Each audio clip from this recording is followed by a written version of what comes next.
The plan for humanity is that we would steward the earth well. Everything that we could ever need, God provided that the earth would take care of that for us. For plants and animals to grow food from our gardens and from our farms.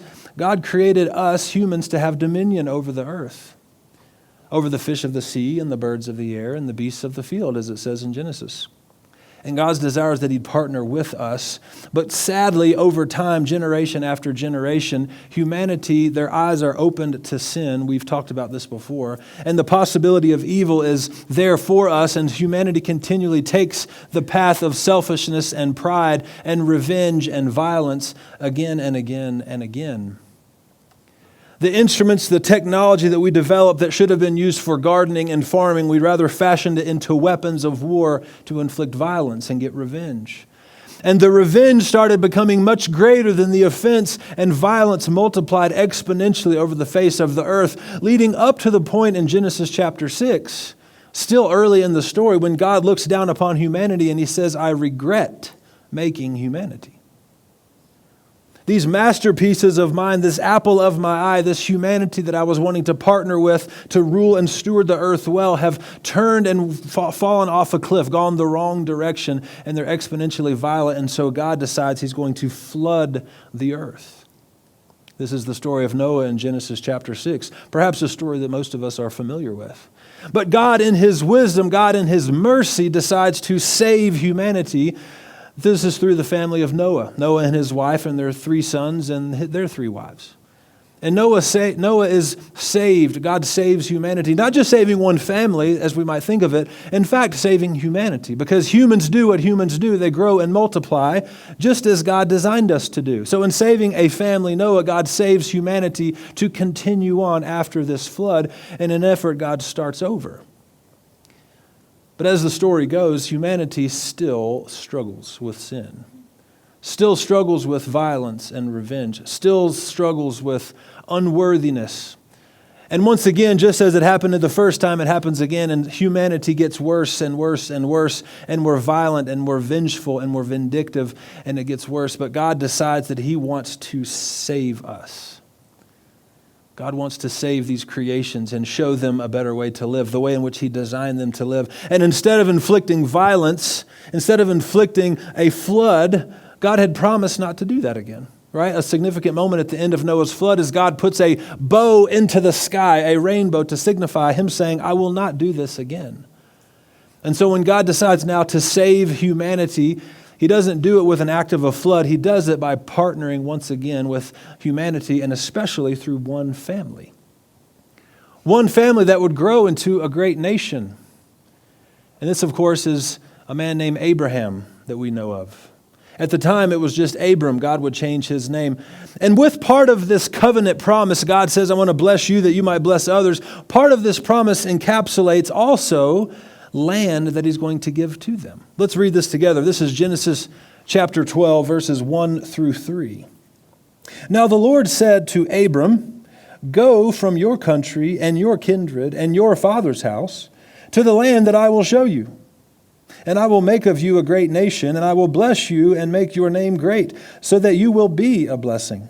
I will bless those who bless you, and him who dishonors you I will curse. And in you all the families of the earth shall be blessed. God makes a partnership, a covenant relationship with this man named Abram. And He says, I want you to leave what's familiar, leave your land and your father's home, and go to a land that I will show you. I love about Abraham's great faith. When he was sent to go somewhere, he didn't even really know yet where he was going. He trusted God in that way. Abraham had great faith. But a land portion was a part of this promise. God makes a covenant. He says, I want you to be a blessing to the other nations of the world. I'm going to be a blessing to you so that through you, you might be a blessing to others. These are things that we have talked about here before. And also, I'm going to show you this land. It says it this way a few chapters later, Genesis chapter 15. God's still with Abram here. Verse number 18. On that day, the Lord made a covenant with Abram, saying, to your offspring I give this land from the river of Egypt to the great river, the river Euphrates. God says, I'm partnering with you. I'm making a covenant with you. I want to see salvation come to humanity, but it's going to have to come through this family line, beginning with this man, Abram, who would soon be, his name would be changed to Abraham.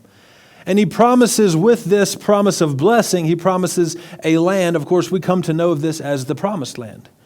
And this is a phrase that we even hear nowadays in wider culture, trying to make it to the promised land. It comes from this story in Exodus, Genesis, and even before. The land that God has granted his people, the people he has made a covenant partnership with. But of course, as maybe you can attest, God's plans don't always happen as quickly as we might hope. Anyone can testify to that. God's plans don't always happen as quickly as we maybe thought they were going to happen. And time goes by seemingly slowly. It took a long time for Abraham to even have a son. Abraham leads unto Isaac. Isaac leads unto Jacob. Jacob's name is changed to Israel along the way, and you have Jacob's 12 sons, which leads us to the 12 tribes of Israel. But in the story, a few generations go by, and this family that's grown to about 70 people at this point, the Bible tells us, makes their way to Egypt. And this is a long story in the second half of Genesis that we don't have time for today, but it's the story of Joseph. Joseph, one of the sons of Jacob, right? Abraham, Isaac, Jacob. So the generations have started to walk through now, this covenant family. Jacob has these 12 sons. Joseph, one of the sons, he's hated by his brothers. They betray him and sell him into slavery into the land of Egypt. And Joseph then has a long venture where he is a slave, where he's imprisoned, where he is pressed down in the land of Egypt. And finally, God stays with him and he raises himself up out of this turmoil. He interprets dreams, and it's what God uses. But he finds himself now out of prison, and he rises all the way up to second in command in all of the land of Egypt. Second only to Pharaoh. And God uses Joseph to help out in a time of extreme difficulty. This was a famine that hits the land of Egypt. And God uses Joseph to plan and strategize of how they will save and store food and help allocate it for people and all this type of thing. This story is told in the second half of Genesis. But this is the story that brings that family into Egypt. So near the end of the story where Joseph reconciles with his brothers and with his father, Jacob, the family comes in, all 70 of them, and they're there in the land of Egypt. But this story doesn't remain positive for very long. As we turn into the book of Exodus, the story quickly changes. There's a new Pharaoh that does not know Joseph, that does not know this family. But this family of God that we've been talking about, this covenant partnership family, continues to grow and multiply. They have children after children after children, and they grow so much so that Pharaoh looks upon them and he is worried. Pharaoh says, they're going to outnumber us. They're going to rise up against us. We need to squelch them and put an end to them. So what Pharaoh does, he makes them second-class citizens. In essence, he makes them slaves. And now you have the family of God that are the slave labor for the empire of Egypt. And they remain as slaves for nearly 400 years. Again, God's timing is not always the same as our timing. It rarely is. 400 years go by as this family that God has promised is going to be a blessing to the world and that he's going to grant them this promised land, but they're slaves in Egypt. And 400 years come and 400 years go. And they're trying to remain faithful to this God that they don't quite know very well yet. He made a promise to their great-great-great-great-great-great-grandfather, this man named Abraham, and they're trusting that God is with them, but I'm certain that there was great doubt as they serve as slaves in Egypt. This is where we first meet Moses. We don't meet Moses when he's a young man, but in fact when he's a small baby. When Moses was born as a Hebrew, his mom had to hide him out and put him in a basket and put him into the Nile River to escape the death squads, the persecution of the Pharaoh who was trying to eliminate many of the baby boys of the Hebrews. And when I say Hebrews, I'm talking about this family who's now grown into somewhat of a nation. The Israelites, the Hebrews, I'll use these terms interchangeably. And Moses is drawn out of the water by Pharaoh's daughter. That's where we get Moses' name, to be drawn out, to be delivered. And Moses grows up in the land of Egypt, in the house of Pharaoh. He has everything he could desire. He has everything he needs. He's in probably the wealthiest and strongest house in all of the world. And Moses is basically an Egyptian for all purposes. And for 40 years now, Moses grows up in the house of Pharaoh in Egypt, having everything that he needs. But when Moses is 40 years old, something strikes him. He sees this Egyptian slave master beating a Hebrew, and he acts upon this and he kills the Egyptian. And because of this, Moses flees out of town. leaves and goes a great distance across the desert to the land of Midian. And in Midian, this is where he meets Jethro, the priest of Midian, and Jethro's daughter, Zipporah, who he would marry as his wife. Moses would spend 40 years, 40 more years, in the land of Midian. Moses would serve as a sheep herder, a shepherd. There's something interesting about shepherds in the Bible if you keep reading. Moses serves as a shepherd, working in essence for his father-in-law in the land of Midian, far away from the great land of Egypt where he had grown up. And Moses has come to terms with this being the rest of his life. He had everything that he needed at first, and now this is certainly how he will die. This is where he will grow old. This is where he will be married and have children, and where he will die, just in the wilderness in the land of Midian, working as a shepherd. And this, you can see, is where the story, the promise of God seems to start to fall off the rails. It seems to have gone off track. God, didn't you promise this family, these people, that they would be a blessing to the rest of the world and that you would grant upon them the promised land where they will inherit? And they're not close to either of those things. God doesn't seem to be blessing them. They're certainly not a blessing to anyone else. And they have no land of their own. They're slaves in another land. And this is where God, it says, hears the cries of his people. God hears and he intervenes and he speaks to Moses, of course, through a burning bush. Moses, while he's out with his sheep, sees this bush that is burning on fire, but it's not burning up. And the angel of the Lord, Yahweh himself, in fact, speaks to Moses and sends him back to the land of Egypt that he might let my people go, as the phrase is, of course, very well known now. Moses, go back to the land of Egypt. You've left it 40 years ago, and I want you to go back to this land and demand of the Pharaoh that God says to let my people go.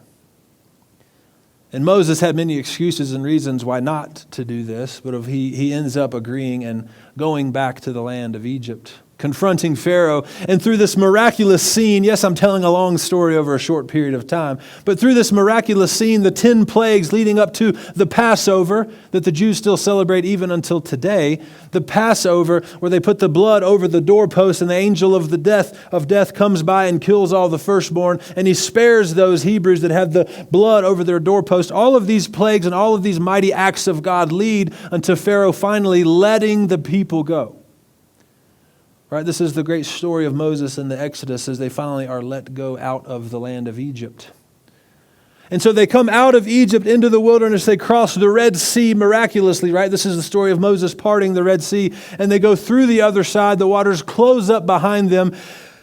And now for the first time, you have a nation, not just a family anymore. It's grown into a nation. What 70 people that came into the promised land, or that came into Egypt some 400 years earlier, scholars estimate that somewhere between 500,000 and 1 million people now that come out of the land of Egypt through the Red Sea, and they're now here in the wilderness as their own people. And they're trying to figure out, what are we going to be like? What's our nation like? What is our God like? We're still getting to know him. Many of us are quite unfamiliar with this God who made this promise to us.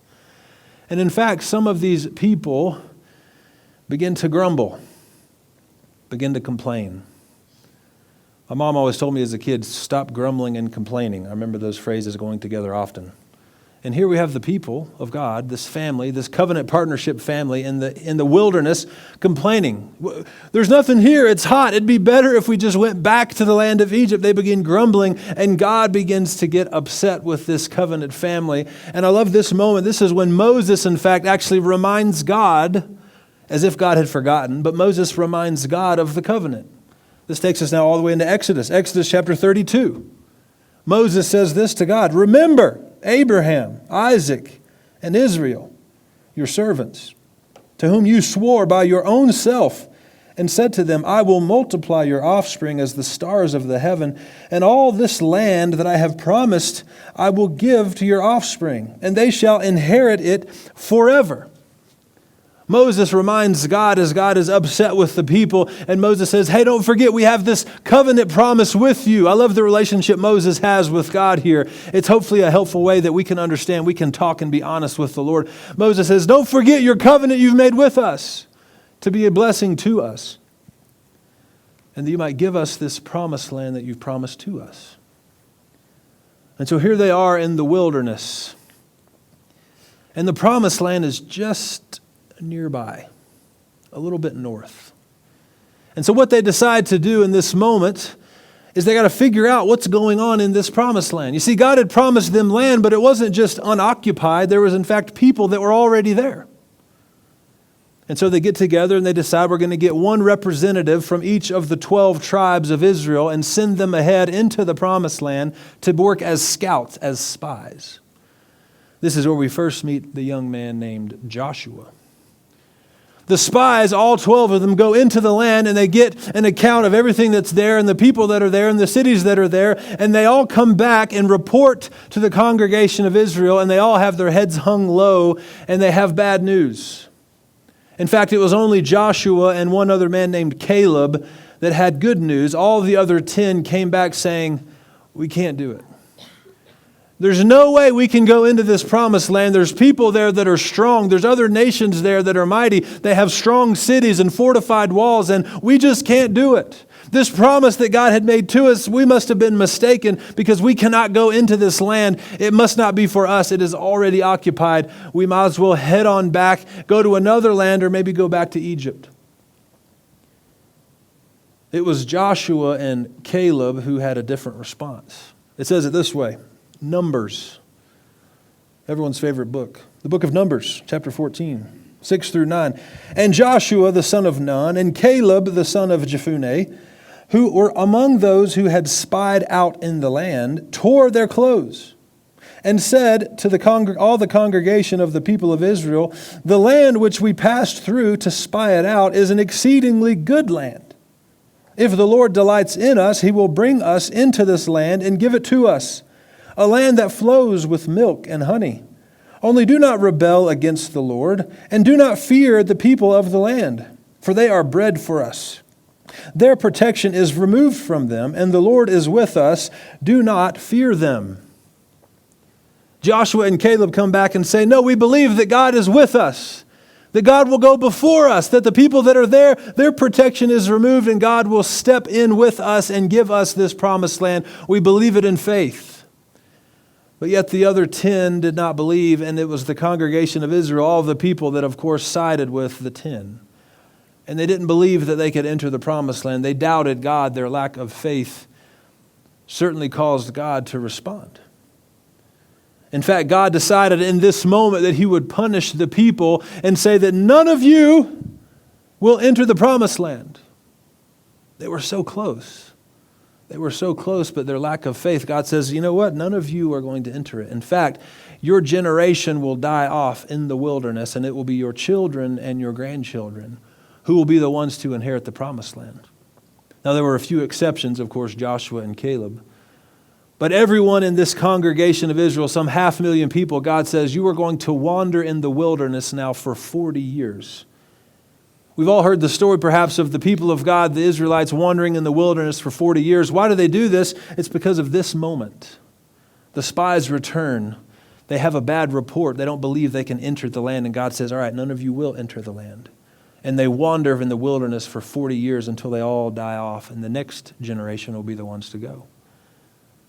And it's during these 40 years that really the people of God, the Hebrews, become a nation. This is when God gives them the law. The 10 Commandments, the 613 laws that are going to set them apart from the rest of the world. This is where God gives them the instructions for the tabernacle and the way that they will worship God. This is a forerunner for the temple that will be built later under King Solomon. This is where God gives them the ceremonies and the practices and the sacrificial system. This is where the Jews become who the Jews are. In this period, this 40-year period, this is as they become a nation, and they wander the wilderness under the leadership of Moses for 40 years. And now 40 years come and 40 years go. Like I said, this is a long story today. 40 years come and 40 years go, and the people of God have finally gotten to this point where it is time to enter the promised land. This is some 500 years after God made a promise to Abraham. 500 years, at least. Might be a little more. 500 years since God said, Abraham, I'm going to show you this land that I will give to your people, to your family, that you might be a blessing to the rest of the nations.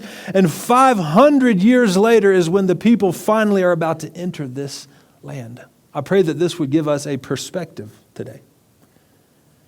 That certainly God does not act always upon our own timeline, the convenience of our own timeline. Sometimes we think we are ourselves the whole of the story, but we are but a portion, a small chapter. We're going to talk about this in a moment. 500 years go by. God works mysteriously. I love thinking about this long, extended timeline. You know, there are a lot of people, maybe you've heard of them, maybe you're one of them, that are quite convinced that Jesus is about to come back. We just had the eclipse a few weeks ago, and I knew Christians that were like, oh, that's the sign Jesus is about to be back. And what's cool about that is, in fact, every generation since Jesus left has been convinced that they were the generation where Jesus is going to come back.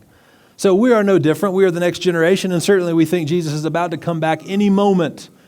Now, I don't want to say that's a bad thing because we need to be prepared. But being prepared for the return of Christ doesn't mean higher walls and digging bunkers. Rather, it means extending your table and extending grace to people that you know and love, people that are strangers and different. But nevertheless, there's many people that think Jesus is about to come back any moment. It's going to happen in the next 15 minutes or the next 2 weeks for certain.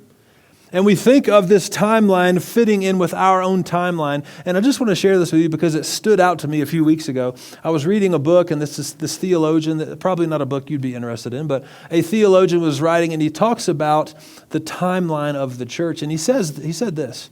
He said, you know, for the first 2,000 years, the church has done pretty well. I can't wait to hear about how the church does in the next 8,000 years. And I was like, whoa, I've never even heard anyone talk like that. It's always that Jesus is coming back in 20 minutes. He says, I can't wait to hear how the church does for the next 8,000 years. And I'm like, man, this is a perspective to open our minds up.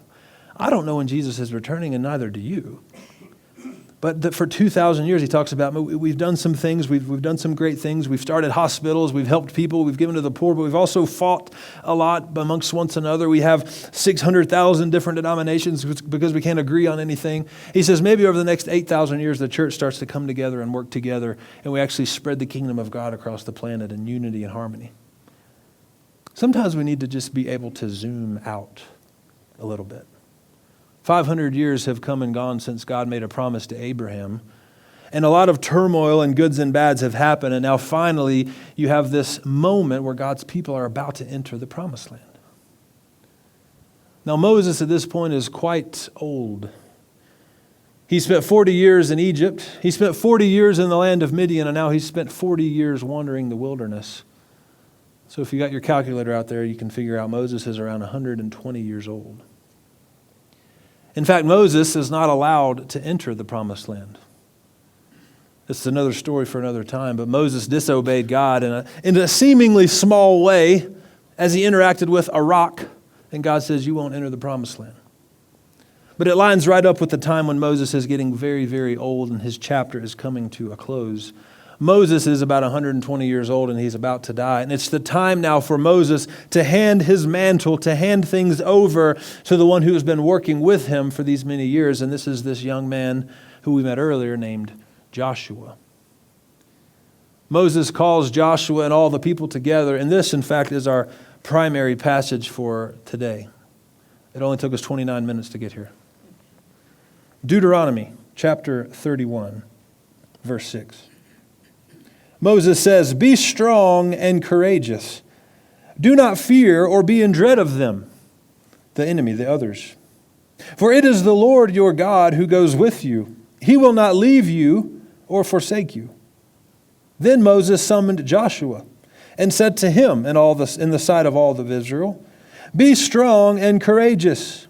For you shall go with this people into the land that the Lord has sworn to their fathers to give them, and you shall put them in possession of it. It is the Lord who goes before you. He will be with you.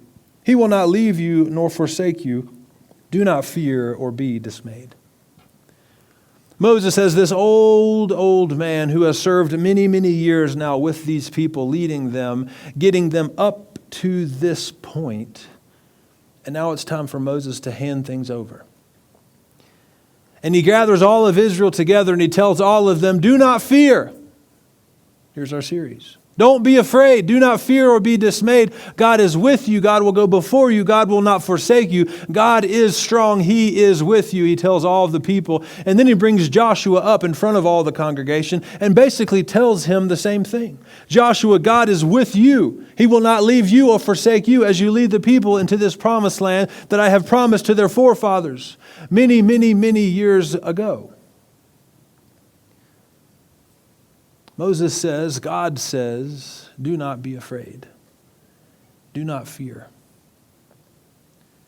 So for us today, what are we afraid of?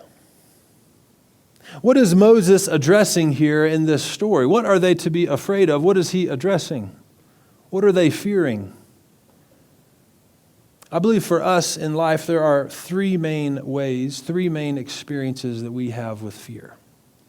And yes, you could certainly find more categories, but I think they've been narrowed down to these three to help us today. Three main ways that we experience fear. And that is through loss, through change, and through uncertainty. Most of the fears that we face are through loss, through change, or through uncertainty. And in this moment of the story, all of the people of Israel, this covenant family with God, are experiencing all three of these. Loss. Moses is dying. Moses is not going to continue with them. They're losing their dear friend and mentor and leader, Moses. There's a fear of loss. Change. Moses is no longer in charge. He's no longer leading the camp. He's no longer leading the congregation. He's handing it over to someone else, someone different, someone new to lead them. There is a changing of the guard, a changing of the leadership. Change can bring fear. And certainly uncertainty. They were about to go from this land of the wilderness that they had been in for 40 years, and previous to that was that they were in Egypt, and they're now going to go into this promised land that's occupied by others, by the way, that don't have their best interests at heart. The story, the next book of the Bible is Joshua. This is many battles that take place as the people of God go into the promised land. Uncertainty. What's going to happen? Are we going to survive? Are we going to be able to conquer these people? Do we really believe in faith that God has given us this land? The fear of loss, the fear of change, the fear of uncertainty. We can all face these. Now, in this series thus far, many times we've talked about the fears that are sold to us through cable news and social media, the things that we're told to be afraid of. And we've talked about, you don't need to fear them, God is with you. But today we're getting to this point where we're talking actually about things that are in your life that you are afraid of. There is fear that is settling with you. And I'm not talking about things that we're not aware of, that we're not involved with if we hear on the news. I'm talking about your own life as you experience the fear of loss. Loss of life.